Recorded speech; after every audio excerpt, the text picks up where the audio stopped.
Not bogged down by all these factors, of competition and stuff. So in a creative area, or maybe in a startup, or maybe in a creative setup, an entertainment organization, even a college, even a design school, even a fashion school, even a hotel and stuff. The culture is so important because mostly you have to have regional and global and micro participation of people, including bosses and visionaries and the team and everything. So just having this hardcore competition doesn't help, and choosing to play along with your team is also equally important. I mean, Elon Musk is one of the examples. He's greatly misunderstood for the points he makes and the stuff that he does and stuff. So what's important is that you take a look at the other organizations where they have lighter approaches, and bosses are not always old school bosses. And these days the trend has changed. If you look at Silicon Valley, the bosses are different, their personalities are different. If you look at IIT, they are different. If you look at let's say Germany, France, they're different. If you look at US, they're different. If you look at South Africa, they are different. So culture and people in that organization matter a lot. And there are certain organizations which are in branding, or let's say PR or advertising or corporate communication, or even certain, let's say, retail or real estate setups where people have been working for donkey years, like maybe 30, 40 years. So the general observation, or the general feedback, or the general I would say complaint is a word, okay, of people working there is normally stagnation, or people carrying baggages. So it's very important basically that on a Monday, or on a weekly basis, or on a fortnightly basis, people try and do away with the stagnating thought processes and stuff.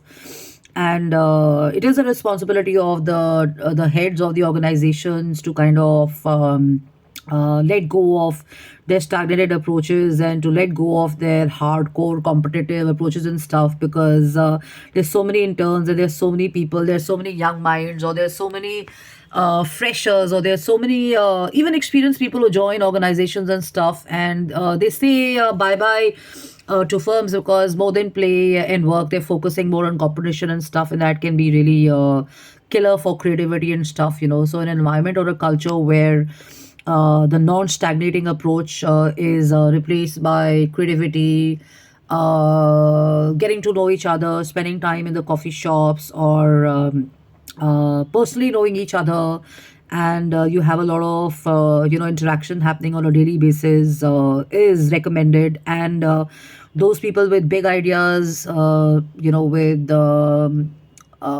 let's say revenues, or figures in mind, they need to keep it in keep it straight, that when they're hiring someone, they have to understand the personality of the working people, and people you bring on board, because not everybody is going to be a hardcore sales or a marketing person.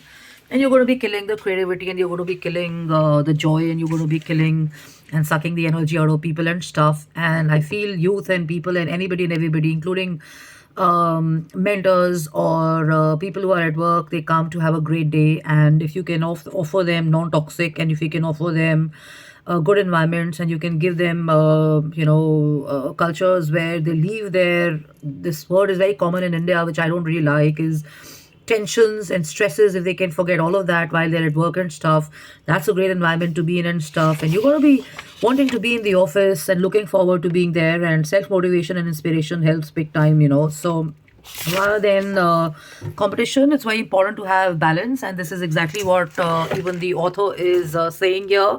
And this has got the CEO of Procter and Gamble, and they've got the dean from Rotman School of Management. So this is Harvard again. So sticking to international knowledge and international insights always helps, because you're able to see through what's going right and what's going wrong in organizations and stuff.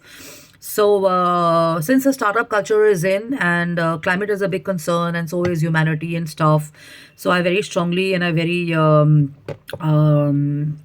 sensibly endorse the idea that you need to have nature, you need to have environment, you need to have climate, you need to have not just empowerment of women, but empowerment of the whole working culture minds in your organization. Because if you're talking about empowerment, it doesn't mean empowering just women and girls and stuff. It means empowering the whole bunch and set of people who work in a setup or in an organization.